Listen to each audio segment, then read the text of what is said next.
Una sa lahat, News 5 exclusive. Palabasan ng beranda ang dugo ang babaeng yan nang biglang hinila ng kanyang mister. Pinagmumura at pinagsasapat. Patay. Ito pang isang pambugbog. Pinaulanan ng suntok at tinadyakan pa sa ulo. Ang biktima, bagong boyfriend ng ex ng suspect. Ang buong detalye ng mga krimeng yan, abangan. Magandang gabi, Pilipinas. Sa Frontline tonight. Dating Senador Bong Revilla at 6 na iba pa, kabilang ang mga dating public works engineers, kinasuhan ng katiwalian sa Sandigan Bayan kaugnay ng flood control scandal. Negosyanteng si Atong Ang may bago na namang arrest warrant pero di pa rin nahahanap. Isang mataas na opisyal ng PNP inirekomendang sibakin kaugnay ng kaso ng mga missing sa Bungero. Congressman Leandro Leviste nagsampa ng kasong libel laban kay Yusek Claire Castro. Sa tingin natin po, we will win po this case. Well, as a lawyer and as the defendant in that case, syempre sabihin ko matatalo ko siya. Pagdaloy ng lahar sa Albay, pinangangambahan sakaling umulan sa Bulkang Mayon. Ilang bahagi ng Mindanao na dinaanan ng bagyong Ada, matinding baha ang hinarap. Eastern Visayas at Bicol Region, makararanas din ng matinding ulan. At nakapag-post ka na ba ng nauuso ngayong throwback sa taong 2016? Ikaw, anong ginagawa mo 10 years ago?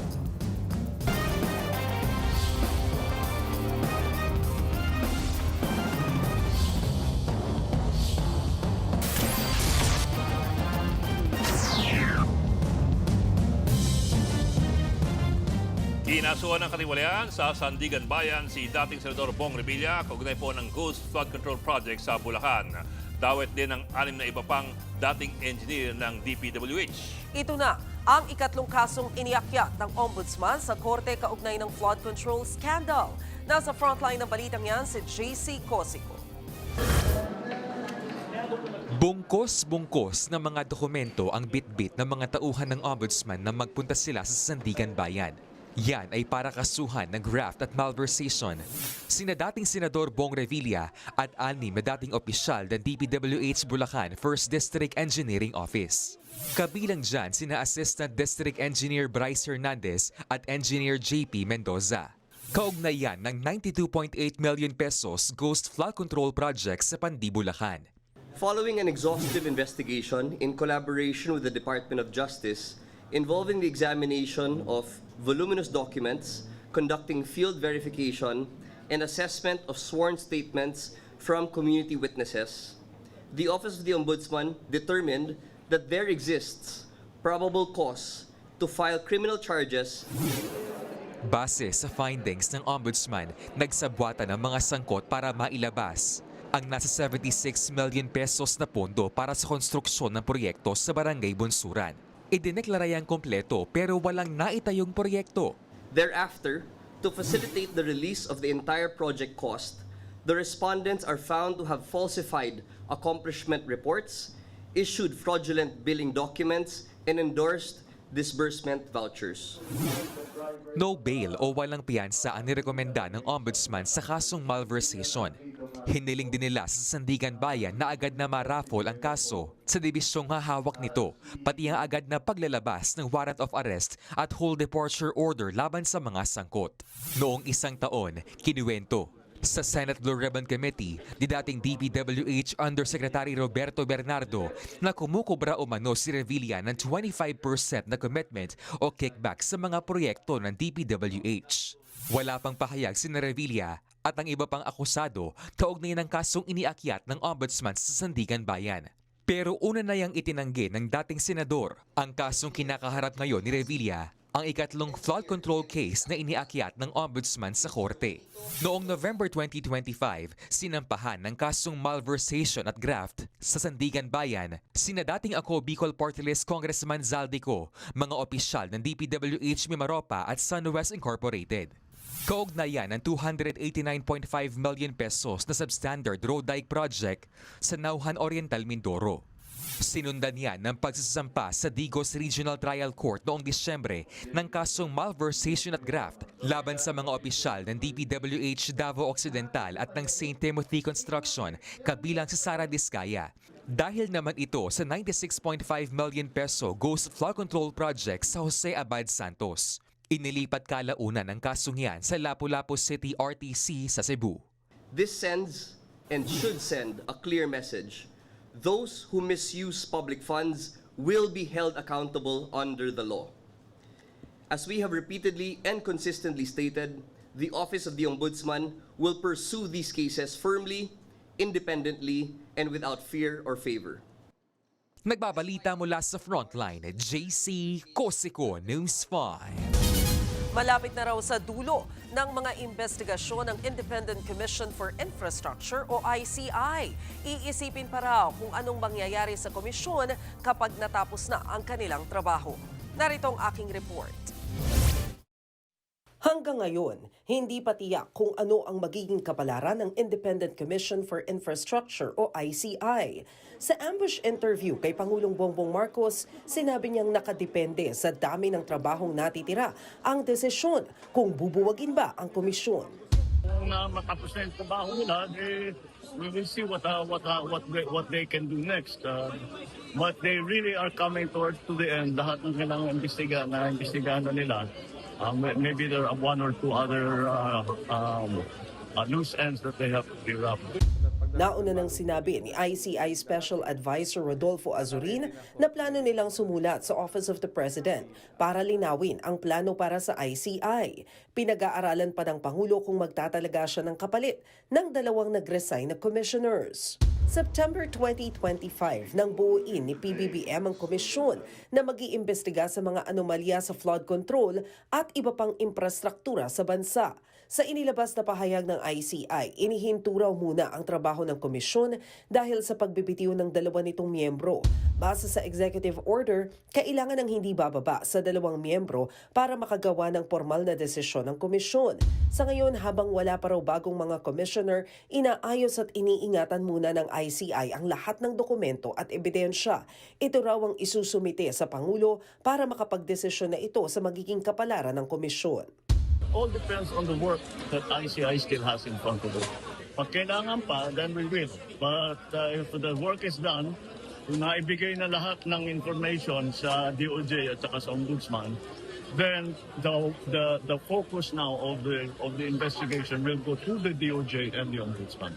Sinabi yan ng Pangulo matapos pangunahan ang paglulunsad ng Aglipay Sewage Treatment Plant sa Mandaluyong. Kaya nitong linisin ang nasa 60 million liters wastewater kada araw.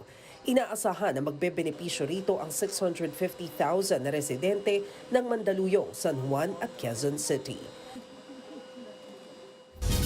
Nangako raw si dating Public Works Secretary Manuel Bonoan na babalik siya sa Pilipinas sa February 15. Ayon kay Philippine Ambassador to the US, Jose Manuel Romualdez, nakausap niya sa telepono ang dating kalihim. Sinabi raw ni Bonoan na aprobado siyang mag-extend dahil hindi natuloy ang operasyon sa kanyang asawa doon. Wala pang kumpirmasyon ng US Embassy tungkol sa status at validity ng visa ni Bonoan. November 11 nang umalis sa bansa si Bonoan para samahan ng kanyang asawa niyang nagpapagamot dapat sa Amerika. December 17 dapat ang kanyang pagbabalik. Pinapatawag din siya sa Senado sa pagpapatuloy ng flood control hearing sa Lunes. The most important thing is that he is willing to go back to the Philippines, and or if he needs to testify, he can testify. According to him, he's willing to testify in any other form through the internet, yung Zoom. Sinampahan ni Congressman Leandro Leviste ng kasong libel si Yuse Claire Castro. Buwelta ni Castro, matatalo ko siya. Nasa frontline ng balitang yan si Marian Enriquez. January 10 nang maglabas ng vlog si Palace Press Officer Undersecretary Claire Castro. May title itong iimbestigahan ng Ombudsman ang solar firm ni Kong Leviste. Quote, wala ka bang kahihiyan? End of quote. Higit 25 minutes ang vlog at hinimay ni Castro ang dalawang solar energy firms na pagmamay-ari ni Batangas 1st District Representative Leandro Leviste. Isa sa source niyan, si Ombudsman Boying Remulla na paiimbestigahan ang kumpanya ni Leviste.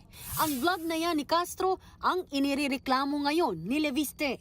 Kanina, nagtungo siya sa Balayan, Batangas Regional Trial Court kung saan nagsampa si Leviste ng civil case na libel laban kay Castro. Kasama niya ang legal counsel niyang si Attorney Ferdinand Topacio.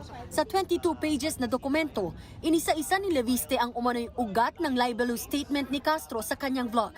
Kabilang na ang pahayag na ito. Nabigyan siya ng franchise noong panahon ni dating Pangulong Duterte.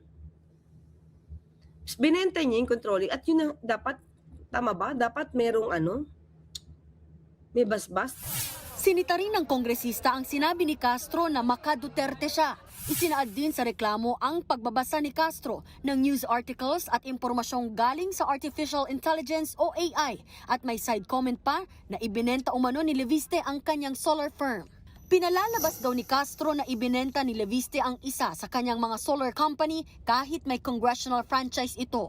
Sa ilalim ng batas, kailangan ng congressional approval kung ililipat ang ownership ng kumpanyang may prangkisa. Hindi ko po binenta ang prangkisa dahil wala akong kumpanyang may prangkisa na binenta ko. Ang binenta kong kumpanya ay walang prangkisa. Ayon kay Leviste, civil at hindi pa muna criminal case ang kanyang inihain dahil ayaw naman niyang makulong si Castro. Nasa higit 110 million pesos ang danyos sa civil case. Hindi ko naman pong nais na masaktan si Yusek Claire Castro, ngunit kailangan ko lang pong depensahan ang aking pangalan dahil ilang vlog na po siya tungkol sa akin. Nothing personal against anyone in government. Sa tingin natin po, we will win po this case. Palabang welta naman ni Castro. As a lawyer and as the defendant in that case, syempre sabihin ko matatalo ko siya. Depensa ng Palace Press Officer, si Ombudsman Boying Remulla ang kanyang source. Ang isinampang libel sa kanya ay paraan lang daw para busalan siya. Mas mabuti na raw na ituon na lang ni Leviste ang kanyang pansin sa mga isyong inilahad ng Department of Energy o DOE laban sa Solar Philippines. Hindi, inamin niya kanina sa interview niya rin. Ang sabi niya, hindi niya na makakasuhan si Ombudsman dahil daw kaibigan ng nanay niya at ginagalang niya. So does it mean ba na dahil hindi ako kaibigan ng nanay niya at hindi niya ako ginagalang, ako yung pipiliin niya? So sinisingle out niya ako. Sagot naman dyan ni Leviste, sa korte na lang sila magharap. Nagbabalita mula sa Frontline, Marian Enriquez, News 5. Mangiyak-iyak sa press conference kanina si Congressman Leandro Leviste. Gusto niya raw dumalo sa pagdinig ng Senate Blue Ribbon Committee pero meron daw banta sa kanya. Nagbabalik si Marian Enriquez. Huwag nyo akong patayin. Dahil kung papatayin nyo ako, lalabas ang buong katotohanan ng mga ginawa ninyo sa DPWH. Emosyonal na humarap sa media si Batangas 1st District Representative Leandro Leviste.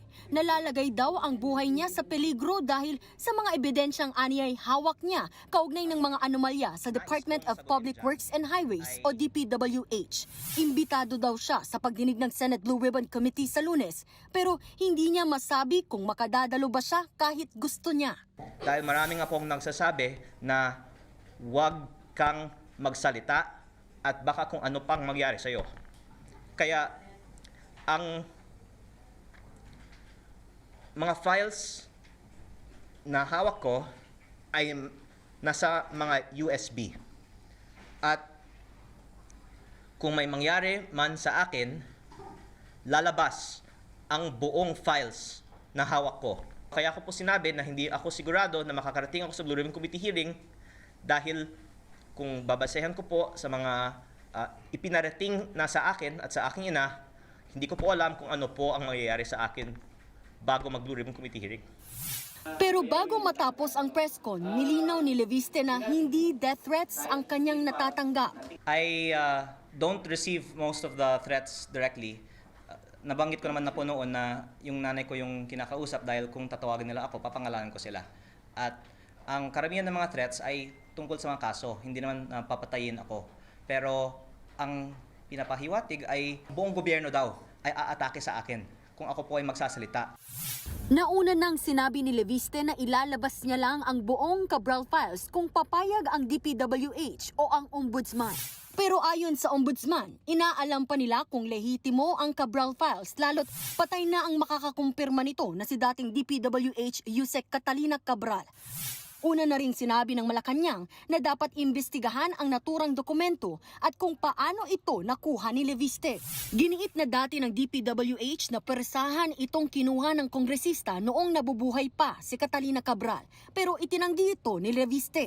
Bukod kay Leviste, 12 personalidad pa ang pinasabpina para dumalo sa pagdinig ng Senado sa Lunes. Kabilang dyan sina dating DPWH Secretary Manny Bonoan at Zaldico na parehong nasa abroad. Pinagsusumite rin ng Senado si DPWH Secretary Vince Dizon ng mga kakailanganing dokumento sa hearing. Nagbabalita mula sa Frontline, Marian Enriquez. News 5. Lahat daw susuyurin para lang maaresto ang most wanted at priority target ng PNP na si Atong Ang. Sa gitna niyan, 3 pulis pa ang naaresto sa kaso ng mga nawawalang sabungero. Pinasisibak na rin ang isa pang sangkot dyan na dating hepe ng CIDG. Nasa frontline ng balitang yan si Brian Castillo. Kayo ay aming inaaresto sa salang kidnapping with homicide. Kayo ay karapatang manahimik o magsawalang ubo. Binasahan ng Miranda rights ang 3 pulis na ito bago sila arestuhin. Nahaharap sila sa 6 counts ng kidnapping with homicide na inilabas ng Lipas City RTC Branch 13 dahil sa mga nawawalang sabungero. Matagal na silang nasa restrictive custody ng PNP sa Camp Crame. Tinutugis na rin ang isa pang dating pulis na si Henry Sasaluya na kabilang din sa mga pinaaresto. Bago yan, una na niyang sinabi sa News 5 na handa naman siyang sumuko. Patuloy ding hinahanap ang most wanted na si Atong Ang. Pinuntahan ng mga pulis ang magkahiwalay na farm sa Sinaloan at Magdalena sa Laguna. Ginalugad na ang bawat sulok pero hindi siya nakita. Wala rin siya sa farm na pagmamay-ari umano ng kapatid niya sa Mabitak, Laguna. Pinag-aaralan naman na ang posibleng pagkuha ng search warrant para makuha ang mga baril ni Ang kung hindi siya isusuko. Kasunod yan ang pagkansela ng PNP sa kanyang lisensya para humawak ng firearms. Priority target siya. I assure you, lahat ng mga pwede niyang pagtaguan ay pinupuntahan po natin. Kaugnay pa rin ang kaso, pinasisibak na sa serbisyo ng NAPOLCOM ang dating CIDG chief na si Police Brigadier General Romeo Macapaz. Napatunayan daw sa investigasyon ng ahensya na nagkasala siya ng grave misconduct at conduct unbecoming. Kasalukuyang Regional Director ng Police Regional Office 12 o SOC Sergeant si Macapaz. Isinailalim siya sa 90-day preventive suspension noong August 2025. Sa parehong buwan din pinaratangan si Macapaz ng kapatid ni Julie Dondon Patidongan na si Ella Kim ng pakikipagsabwat sa ilang pulis na sangkot sa kaso. He unlawfully seized and retained the cell phones of Ella Kim and Jose Patidongan during the Cambodia rescue mission without legal basis. He altered and deleted messages from the confiscated cell phones and concealed or caused the loss of SD cards. Ipapadala pa ng NAPOLCOM sa Pangulo ang rekomendasyon nitong sibakin si Macapaz. Kailangan kasi ng approval o direktiba mula kay Pangulong Bongbong Marcos ang pagsibak sa kanya dahil siya ay presidential appointee. Bukod kay Macapaz, 11 pulis pa na sangkot sa kaso ang pinatawan nila ng dismissal. Nagbabalita mula sa Frontline, Brian Castillo, News 5. Ramdam na ang hagupit ng bagyong Ada sa Visayas at sa Mindanao. Kaliwat-kalan na ang mga baha at gumuho rin ng lupa sa ilang kalsada. Nasa frontline ng balitang yan, si News 5 Singer April Cuesta. Nagmistulang ilog ang kalsadang ito dahil sa bahang dulot ng bagyong Ada sa Agusan del Norte ngayong Biyernes. Ilang motorista rin ang huminto muna. Pero meron ding mga pinilit pa rin tawirin ang binabahang kalsada. Hindi rin makadaan ang mga sasakyan sa kalsadang ito sa bayan ng Kitsaraw. Malakas kasi ang agos ng baha sa lugar. May mga inilikas na ring residente mula sa iba't ibang bayan. Sa Cebu City, napatumba ng rumaragasang baha ang isang backhoe. Kay munta na mag-flood control diri sa lusaran. Sinabayan pa yan ng malakas na ulan. Malawakang baha rin ang idinulot ng bagyo sa San Miguel, Leyte. Lubog din ang ilang pananim sa maputik na baha. Gumuho naman ang bahagi ng kalsadang ito sa bayan ng Haro. Hindi yan madaanan dahil sa mga tipak na bato. Kaliwat kanan din ng baha sa biliran, gaya sa barangay Kabungaan at maging sa barangay Sanggalang. Pinag-iingat pa rin sa banta ng pagbaha at landslide ang mga nakatira sa Visayas, Northern Mindanao at Bicol Region dahil sa bagyong Ada. Nagbabalita mula sa Frontline, April Cuesta, News 5.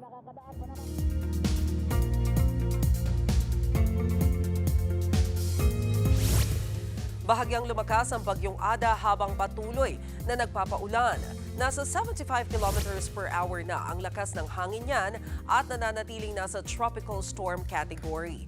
240 kilometers ang layo nito sa silangan ng northeast ng Catarman, Northern Samar, Signal Number 1 sa Bicol Region at Eastern Visayas pati na sa silangan ng Quezon, Masbate at Northern Cebu. Hindi pa rin inaalis ng pag-asa ang posibilidad na maglandfall ang bagyo sa Northern Samar at Bicol habang kumikilos pa hilagang kanluran.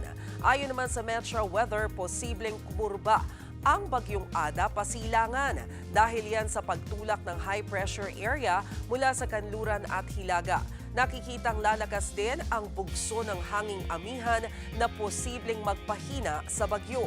Pero sa ngayon, malakas pa ang dalang ulan ng bagyong Ada sa Kabisayaan at Masbate. Tatagal yan bukas kung saan ramdam na rin ang malakas na ulan sa buong Kabikulan at maging sa Quezon Province. Ingat po mga kapatid.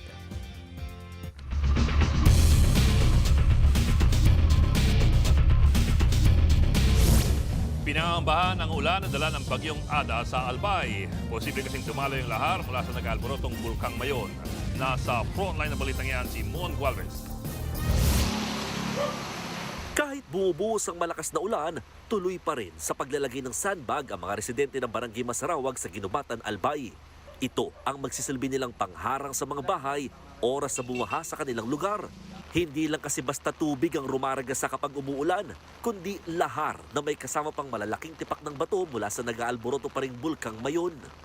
Nauna nang iniutos ng lokal na pamahalaan ng preemptive evacuation sa mga nakatira sa 7 to 10 kilometer na extended danger zone mula sa bulkan dahil sa banta ng lahar. Kabilang sa mga lugar na high risk sa lahar ay ang Ginubatan, Kamalig, Daraga, Legazpi City, Ligao City, Malilipot, Santo Domingo at Tabaco City. Pero nang balikan ng News 5 ang bayan ng Ginubatan, may iilan pa rin naiwan sa kanilang mga tahanan. Halos lahat, pawang kalalakihan. Gaya ng 60 years old na si Tatay Vicente Palmiano. Kwento niya, 2 beses na nga nilang tinaasan ang kanilang bahay. Pero inaabot pa rin do ito ng baha. Bantay muna dito sa bahay, sir eh. Siyempre, mahirap na baka di natin alam na mayroon dito nagpadaan-daan pag mga gabi, alanganin.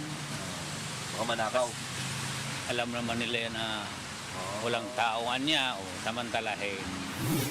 Sa kabuuan, aabot na sa mahigit 2,000 pamilya o halos 7,000 individual na ang nagsilika sa bayan ng Ginubatan dahil sa bagyong Ada. Kabilang dyan ang pamilya ni Nanay Sonia Miranda na iniiwasang matrap ulit sa bahay dahil sa bahang iniwan ng bagyong Riming noong 2006. Nung mahina lang ang ulan, walang bagyo, ang lakas na ng tubig, doon sa kalsada mismo dumadaan. Kasi doon sa amin, sa daanan namin, hindi kami makadaan. Sa bayan naman ng Kamalig, hindi pa nagpapa-evacuate at nakabantay raw muna ang LGU sa lagay ng panahon. Kasi din naman, discomfort din naman sa mga tao. May mga rain gauge naman kami, mabisuan naman namin yung mga barangay na ganito yung rainfall doon sa barangay nyo. Hindi itong unang beses na may sumabay na bagyo o pag-ulan sa pag-aalboroto ng Bulkang Mayon. Pero aminadong Fivox, posible itong makasama. Kasi yung tubig plus mainit na bato, pwede kang magkaroon ng mga phreatic eruption, steam-driven eruptions. Yun ang pwedeng mangyari. Of course, and kung magkaroon man ng phreatic magmatic, baka naman magtuloy-tuloy. Mas malaking pagputok ang mangyari. Nakataas pa rin sa Alert Level 3 ang Bulkang Mayon. Kagabi, kahit na maulap, kitang-kita pa rin ang pagliwanag ng bunganga ng bulkan mula sa kuha ng PHIVOLCS. Mapansin din ang magkakasunod ng mga pyroclastic density currents o uson na gumuguhit pababa sa dalisdis ng bulkan. Sa datos ng PHIVOLCS, aabot sa mahigit 300 rockfall events o mga nahuhulog na tipak ng lava ang naitala sa nakalipas lamang na 24 na oras. Nagbabalita mula sa frontline, Mon Gualvez, News 5.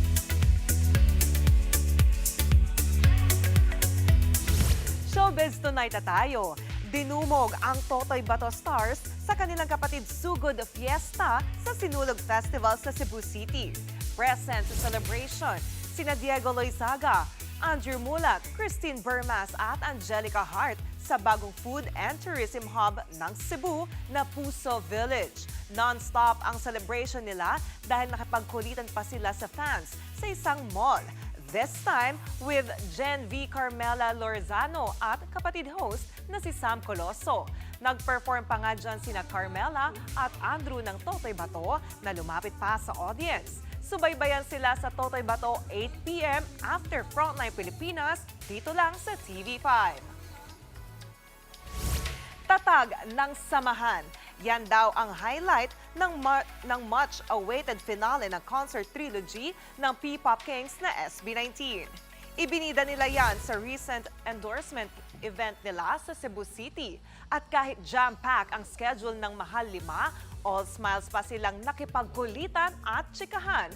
At eto nga, ilan daw sa aabangan sa kanilang wakas at simula the trilogy concert finale ang kanilang katatagan sa grupo. Sa April 18 na yan sa SMDC Festival Grounds sa Parañaque. Journey namin nung start kami as an artist, talagang hindi madala yung struggles namin, yung pinagdaanan namin, but still, nag-stay kami sa matibay. 7 years na po yung grupo namin. Tagal na po namin magkakasama, pero 10 taon na po kami magkakasama, and now we have established our own company. Marami pa ako may init na chika later, kaya dyan lang kayo. Susunod, Mrs. Pinagsasaksak at pinagsasapak ng kanyang mister. Congressman Kiko Barzaga gusto ng patalsikin sa kamera. At Ben and Ben vocalist Paolo Benjamin kasal na. Magbabalik pa ang Frontline Tonight.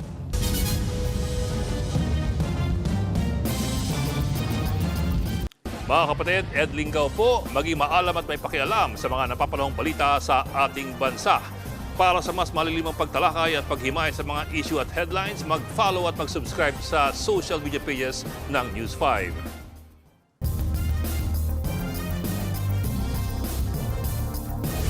Pinagsasaksak, pinagsusuntok sa mukha at pinagmumura pa ang isang babae sa Batangas. Ang suspect ang kanyang sariling mister.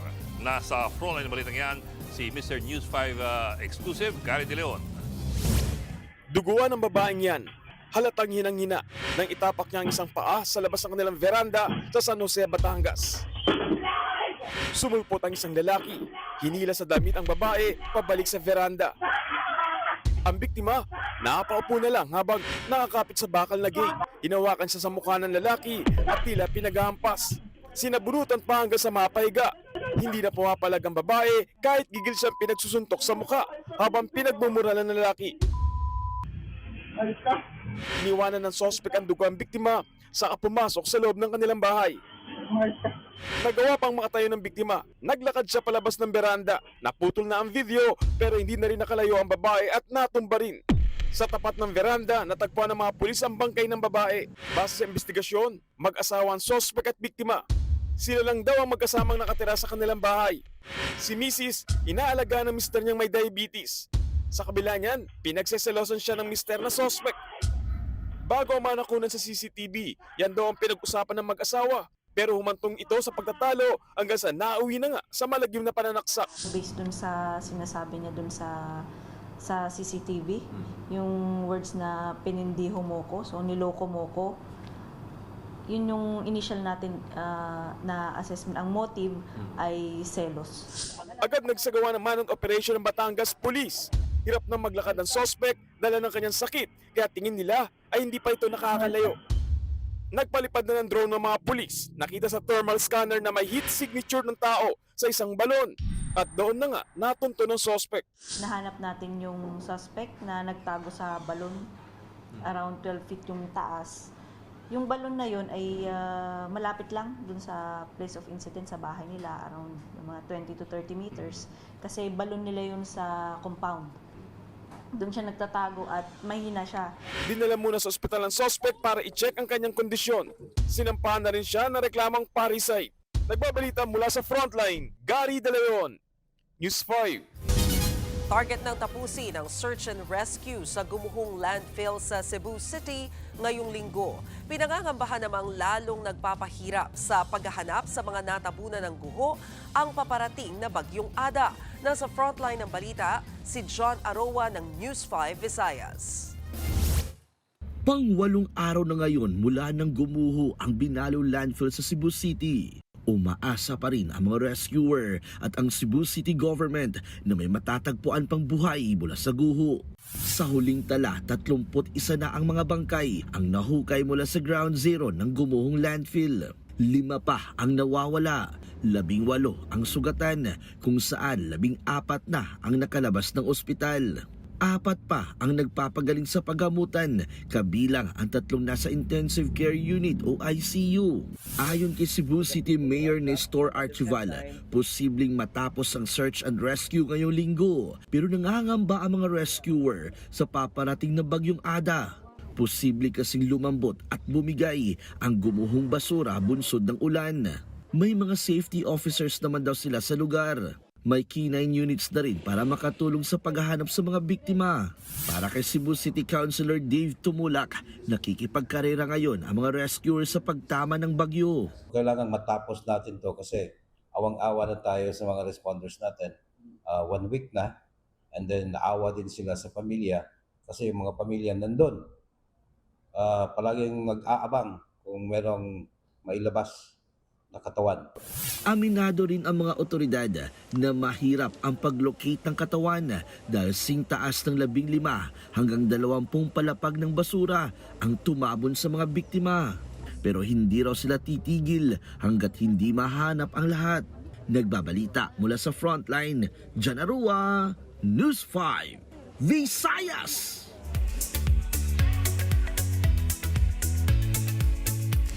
Just married ang Ben and Ben vocalist na si Paolo Benjamin sa kanyang non-showbiz fiancé na si Maria Rachel Arcilia. Teary-eyed ang groom at bride. Very vibrant ang vibes sa wedding. Nangyari ang seremonya sa Batulao, Batangas. In their ninong at ninang era naman sina Dingdong Dantes at Marian Rivera. Syempre, present din ang buong banda. Congratulations Paolo and Rachel. Susunod, lalaki sa Laguna pinagsusuntok hanggang sa napatay ang bagong nobyo ng kanyang ex-girlfriend. Congressman Kiko Barzaga gusto ng patalsikin sa kamera. At a K-pop group na EXO naghahanda na raw para sa world tour. Tutok lang mga kapatid dito sa Frontline Tonight.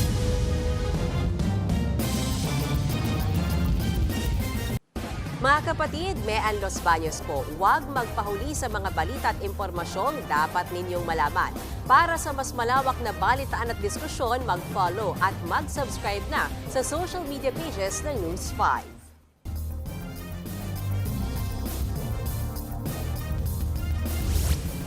Ginawang punching bag ang ulo ng isang lalaki sa Calamba, Laguna. Hindi nakaporma ang nasawing biktima nang pagsasapakin siya ng ex ng kanyang nobya. Nasa frontline na balitang yan si Gary De Leon. Sa pulsa video ang pagpasok ni alias Marlon sa kwarto ng kanyang dating live-in na si Liana sa Calamba, Laguna. Nakita niyang magkatabing natutulog sa kama sina Liana at bago nitong kasintahan na si James. Biglang pinagsusuntok ni Marlon si James sa ulo. Hindi nakakilos si James habang nagising naman ang babae. Sinubukan ni Liana na awatin ang kanyang ex pero dito nagpapigil at tinadyakan pa sa ulo si James. Pumagitna pa ang babae at kinumpronta si Marlon pero hinawi niya lang si Liana at pinagpatuloy ang pananakit kay James. Pinagtatanggol niya itong kanyang boyfriend ngunit hindi niya kinaya dahil ito pong si girlfriend ay PWD dahil ito po ay na-aksidente sa motorsiklo. Agad ding umalis ang suspect matapos ang pananakit sa nobyo ng kanyang ex. January 9 nang mangyaring insidente, agad itinakbo sa ospital si James. Na-confine siya at doon na nga nag-birthday noong January 11. Pero makalipas ang 3 araw, namatay rin si James sa ospital dahil sa matinding pinsalang inabot ng kanyang ulo. Lumalabas sa investigasyon na matinding selos ang ugat ng krimen. 2 taon na raw hiwalay si Liana sa kanyang dating live-in partner pero meron silang anak na 4 na taong gulang. Hindi raw matanggap ni Marlon na may bagong boyfriend na ang dati niyang kinakasama. Nagsagawa na ng manhunt operation ng Calamba Police laban kay Marlon. Noong nasa ospital pa ang biktima ay nakipagkita pa raw sa barangay ang suspect pero naglaho na itong parang bula nang mamatay ang binugbog niya. Sasampahan ng kasong murder ang suspect. Nagbabalita mula sa frontline, Gary De Leon, News 5. Gusto na raw patalsigin ng kapwa niyang mababata si Congressman Kiko Barzaga. Hindi na raw kasi ugaling pangkongresista ang kanyang inaasta. Handa naman daw dyan si Barzaga pero sa isang kondisyon. Nasa frontline na balitang yan si Mobile Journal Amy Atienza.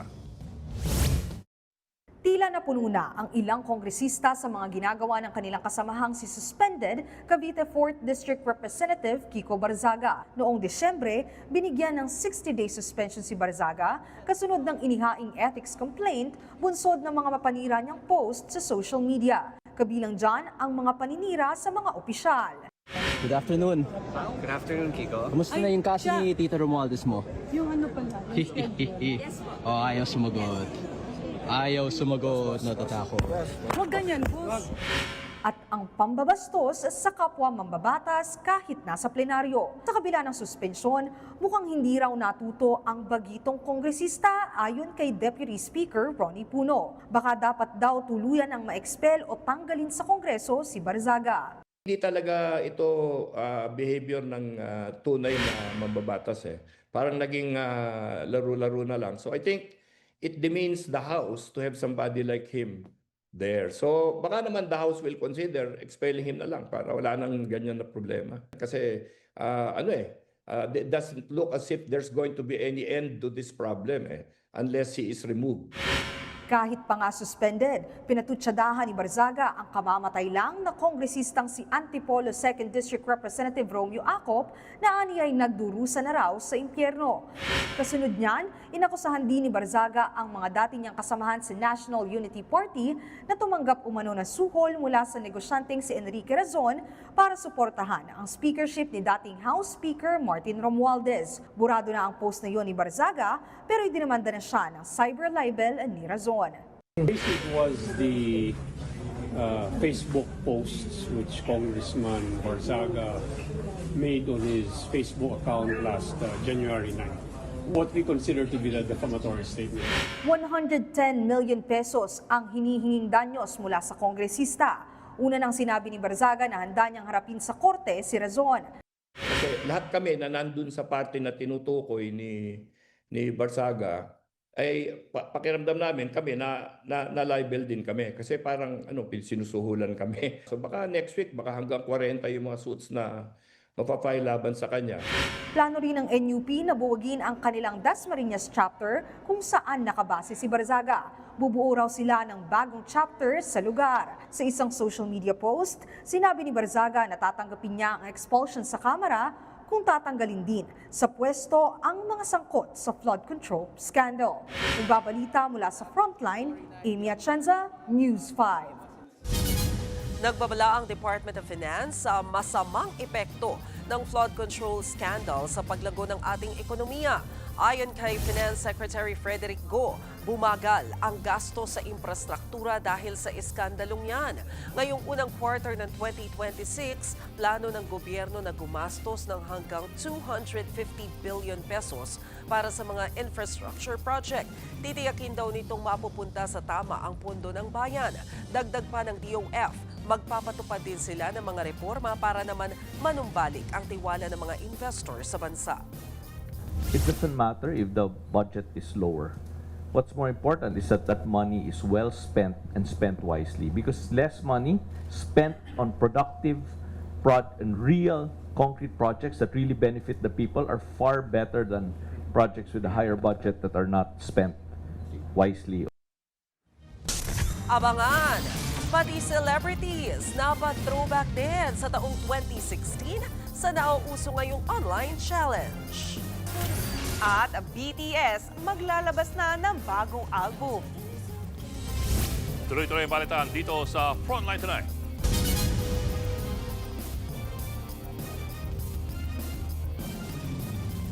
Mga kapatid, Johnny Alipon po, maging updated sa latest entertainment at lifestyle. Huwag magpahuli, mag-follow at mag-subscribe na sa social media pages ng News 5.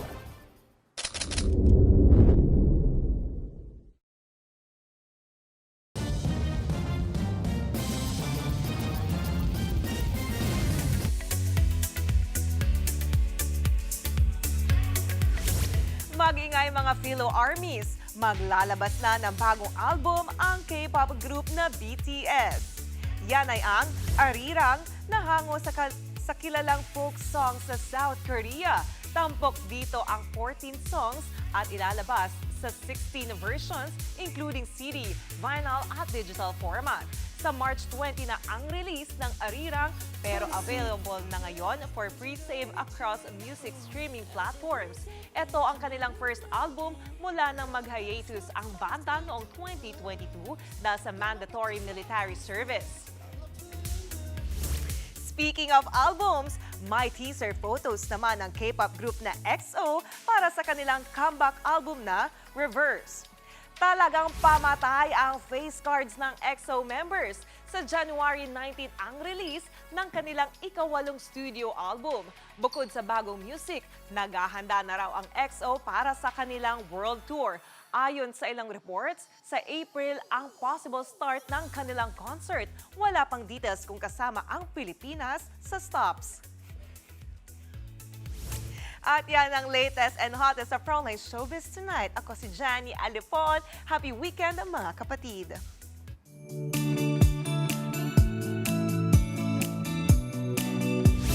At para man sa ating pabaong pampa-good night, may nauso na namang trend online. Mapapatanong ka ng isang dekada na yon? Yan po ang 2016 throwback trend. 2016 versus 2026 ang eksena. Siyempre, una dyan ng TVJ na napa-throwback sa kanilang mall show at old looks. Si Jenica Garcia naman nagbalik tanaw sa kanyang memories being a new mom. Hindi lang tao ang nag-2016 throwback, pati K-dramas na 10 years ago binalikan. Maraming netizens ang grateful sa nagdaang dekada. Pero ito ang matindi. Tinga. Tingin. Opa! Diba? Mutya ng Pilipinas. Nakita ko to Bok, kanina. Sa post sa social media. Pag-check ko ng Facebook ko, parang, uy!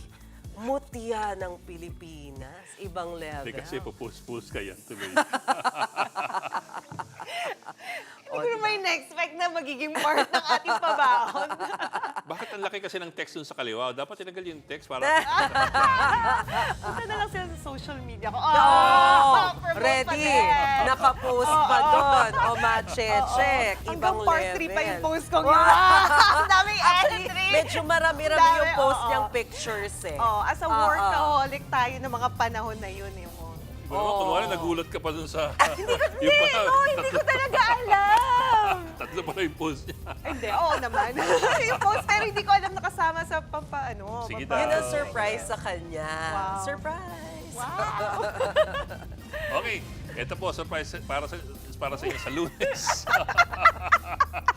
Dahil simula po sa Lunes, mas maaga nyo kami makakasama dito sa Frontline Tonight. 10:15 p.m. na ang simula ng balitaan hanggang 11 p.m. po tayo. Exciting yan dahil may mga bagong mapapanood sa Todo Max Primetime 5 simula sa Lunes. Kaya po sa Lunes, mas malit ang aming eye bags. Yeah. Wow. Mas maaga ng 30 minutes. Oo.